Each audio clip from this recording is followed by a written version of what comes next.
Salary की बात करूँ तो 25,000 से और कितना हुआ 2.5 लाख का कुछ 2,50,000। सो इसमें बहुत बड़ा डिफरेंस होता है, 10 टाइम्स ज़्यादा है। जो मेरी सबसे फर्स्ट जॉब जो थी, जो सबसे पहली जॉब थी, वो मैं एज अ स्टूडेंट नर्स कर रही थी एक हॉस्पिटल में। जब तक मेरा रजिस्ट्रेशन नहीं आया था, मेरे एग्ज़ाम्स डिले हो रहे थे, उसके लिए मैंने एक हॉस्पिटल ज्वाइन कर रखा था जो प्राइवेट हॉस्पिटल था, जिसमें मेरी फर्स्ट सैलरी जो आई थी वो समवेयर अराउंड 12,000 के अप्रॉक्सीमेटली थी, क्योंकि मेरे पास रजिस्ट्रेशन नहीं था।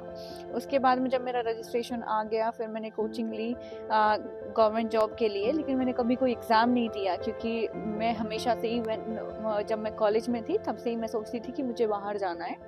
उसके बाद में जब मैंने रिसर्च करना स्टार्ट करी कि कौन सी कंट्री सबसे इजी है जाने के लिए, कहाँ पे कितना खर्चा आने वाला है, कहाँ पे कितना टाइम आने लगने वाला है, तो उसके बाद में सबसे पहला मेरा प्लान था वो कनाडा या यूएस जाने का, एंक्लेक्स करके।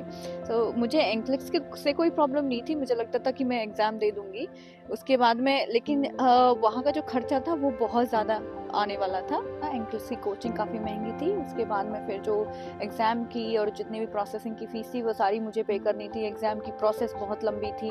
सेम वो कनाडा के लिए भी ऐसा ही कुछ था। उसके बाद में फिर नेक्स्ट ऑप्शन था ऑस्ट्रेलिया। ऑस्ट्रेलिया के में भी एंक्लेक्स चाहिए था। एंक्लेक्स से तब भी मुझे कोई प्रॉब्लम थी, but the cost of whole process वो बहुत ज़्यादा था और मैं इतना अफोर्ड नहीं कर सकती थी। ऑब्वियसली जितनी भी नर्सेज हैं, मोस्टली, कोई रेयरली होगा जो बहुत अच्छे फैमिली से हैं, सारी मिडिल क्लास हैं, क्योंकि अगर हमारे पास पैसे होते तो हम एमबीबीएस नहीं कर लेते, प्राइवेट ही सही एमबीबीएस ही कर लेते। लेकिन सारे ही मोस्ट ऑफ नर्सेज हैं जो मिडिल क्लास है, सबके साथ में पैसे का इशू होता है। तो उसके बाद में जो और कंट्रीज थी, जर्मनी थी, जर्मनी के लिए हमें जर्मन लैंग्वेज चाहिए थी, तो ऐसा कुछ बन नहीं रहा था। उसके बाद में मैंने और रिसर्च की, फिर यूके का नाम आ गया है कि हाँ यूके में आप जा सकते हो, ये प्रोसेस है। मैंने सर्च करने की बहुत कोशिश की, तो इतना इन्फॉर्मेशन अवेलेबल नहीं था इंटरनेट पे, बट फिर भी जहाँ से भी जितना भी इन्फॉर्मेशन मेरे को मिला, मैंने प्रोसेस स्टार्ट की, अपनी ओईटी की कोचिंग लेना स्टार्ट की, ओईटी का एग्ज़ाम दिया। उसके बाद में फिर प्रोसेस ईजी होता चला गया। उसके बाद में हेल्प भी मिल गई एजेंसी से। तो उसके बाद में यहाँ आने के बाद में अगर सैलरी की मैं बात करूँ तो कितना मेरी लाइफ में चेंज आया है। वहाँ पे मैं प्राइवेट हॉस्पिटल में जॉब कर रही थी, यहाँ आने के बाद में मैं एनएचएस में जॉब करती हूँ, जो कि एक गवर्नमेंट हॉस्पिटल है और जिसमें आपको गवर्नमेंट हॉस्पिटल की सारी फैसिलिटीज़ मिलती हैं। जैसे इंडिया में अपनी गवर्नमेंट सर्विस में अगर कोई काम करता है तो उनको जो भी फैसिलिटी मिलती है कि उनको पेंशन मिलती है, बाद में यहाँ पे भी पेंशन डिडक्ट होती है, जो आपको बाद में पेंशन मिलती है। उसके बाद में बात आ जाती है जॉब सिक्योरिटी की, तो एनएचएस है जो वो जॉब सेफ्टी के हिसाब से बहुत अच्छा है। आपको कोई भी ऐसे ही नहीं है कि अगले दिन बोल देगा कि आप अब हमें आपकी ज़रूरत नहीं है, आप जॉब छोड़ सकते हो, जॉब से निकाल देगा, ऐसा कुछ नहीं है। आपकी जॉब सिक्योर है यहाँ पे, आपका जब तक मन करे आप जॉब कर सकते हो। उसके बाद में बात आ जाती है सैलरी के डिफरेंस की। मैंने एक प्राइवेट हॉस्पिटल अपने रजिस्ट्रेशन के बाद ज्वाइन किया था, मेदांता, जो गुड़गांव में है, जो कि हरियाणा में, शायद मेरे को लगता है कि अगर मैं गलत नहीं हूँ तो हरियाणा में प्राइवेट हॉस्पिटल्स में सबसे ज़्यादा सैलरी मेदांता देता है, जिसमें मेरी सैलरी थी 25,000। उसके बाद में जो कटपिट के हाथ में 20,000 के करीब आता था, उसमें मैंने ज़्यादा दिन जॉब नहीं की, लेकिन फिर भी जो मेरी सैलरी, अगर सबसे ज़्यादा मैं सैलरी जहाँ पे मुझे मिली थी, अगर मैं उसको कैलकुलेट करूँ तो उसके हिसाब से मैं वहाँ पे 25,000 कमाती थी महीने का। यहाँ आने से पहले मेरे दिमाग में बहुत कन्फ्यूजन थी कि मैं गवर्नमेंट जॉब कर लूँ या फिर मैं बाहर चली जाऊँ। जितना भी मैंने कई लोगों से पूछा भी, तो कुछ लोगों की, सबकी अपने अपने पर्सनल ओपिनियंस होते हैं। कुछ ने बोला कि वहाँ पे जाएगी तो क्या ही बचा लेगी तू, जितना यहाँ पे गवर्नमेंट जॉब करेगी उतना तेरे को उतना भी नहीं बचा पाएगी, ऊपर से फैमिली से दूर रहना पड़ेगा। इन सब बातों को लेकर मुझे टेंशन भी होती थी कि शायद यार इसलिए लोग सही कह रहे हैं कि मैं शायद इतना भी ना बचा पाऊँ।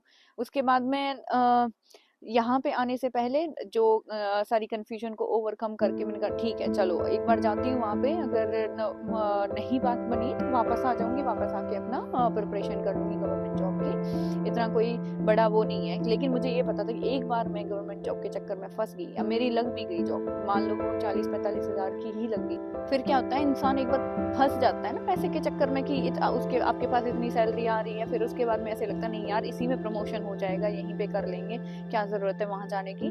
तो मुझे उस चक्कर में पड़ना नहीं था। मैंने कहा ठीक है, पहले बाहर जाके देखते हैं, अगर कुछ पसंद नहीं आएगा तो अपने देश के दरवाजे तो हमेशा ही खुले हैं, कभी भी आ जाओ। ऐसा कुछ नहीं है कि आप वहाँ चले गए तो अब आप आके वापस गवर्नमेंट जॉब नहीं कर सकते या कुछ आपका नुकसान होने वाला है। मैंने कहा ठीक है, एक बार देख लेते हैं करके। उसके बाद में मैंने प्रिपरेशन की, एग्जाम हो गया।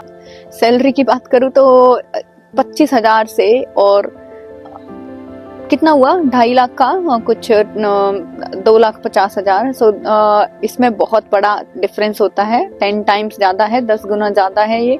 और ये मेरी सिर्फ बेसिक सैलरी है, जिसमें मैं सिर्फ 13 दिन काम करती हूँ। बाकी के दिन है जो मैं एक्स्ट्रा शिफ्ट करूँ तो मेरा एक दिन का 25,000 है, कि जितना मैं वहाँ पे एक महीने में कमा रही थी, यहाँ पे मैं एक महीने में 25,000 कमा लूँ। उसके बाद मैं लाइफस्टाइल की बात करूँ तो कितना चेंज आया है लाइफस्टाइल में, ज़मीन आसमान का डिफरेंस है। जहाँ पे कोई भी एक चीज लगा लो, ब्रांडेड चीज लेने के लिए, कि अगर मुझे एक शूज भी लेने हैं जो एवरेज शूज हैं वो 6,000 के हैं, 25,000 में से 20,000 मेरे हाथ में सैलरी आ रही है। 20,000 में से अगर मैं रह भी रही हूँ, क्योंकि अच्छे हॉस्पिटल्स हैं जो सारे वो बड़ी सिटीज में, और मैं एक गांव से हूँ, रूरल एरिया से, तो मुझे वहां जाके रहना पड़ेगा जॉब करने के लिए, जिसमें से मैं अगर मैं अपना खर्चा काट दूँ तो मेरे हाथ में कुछ नहीं बचता, कि मैं एक सिंपल सी चीज नहीं ले सकती थी। उसके बाद में पैसे बचाने तो बहुत दूर की बात है। उसके लाइफस्टाइल को लगा के भी जमीन आसमान का अंतर है, सैलरी के हिसाब से भी जमीन आसमान का डिफरेंस है, क्वालिटी ऑफ लाइफ भी बहुत अच्छी है। और जितना लोग बोलते हैं कि गवर्नमेंट जॉब करो तो वहाँ पे आप, मैं मान के चलती हूँ कि एम्स की सैलरी है वो 80 to 90,000 है। बेनिफिट्स उन सबको तो छोड़ ही दो, क्योंकि बेनिफिट्स अगर NHS से कंपेयर करो तो वो बराबर ही पड़ेगा। 80 to 90,000 है। मैं ज़्यादा नहीं पता है मुझे गवर्नमेंट जॉब का, ऐसा नहीं है कुछ लोग कमेंट में बोलने लग जाएं कि नहीं मैडम आप गलत बता रहे हो, ऐसा नहीं होता, ऐसा होता है।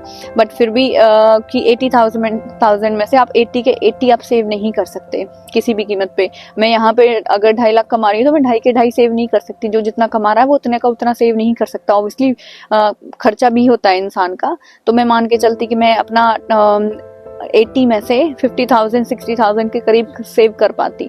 लेकिन यहाँ पे रहने के बाद में, यहाँ आने के बाद में मैं उससे डबल सेव कर सकती हूँ आराम से मेरी डबल सेविंग हो जाएगी बेसिक सैलरी में से।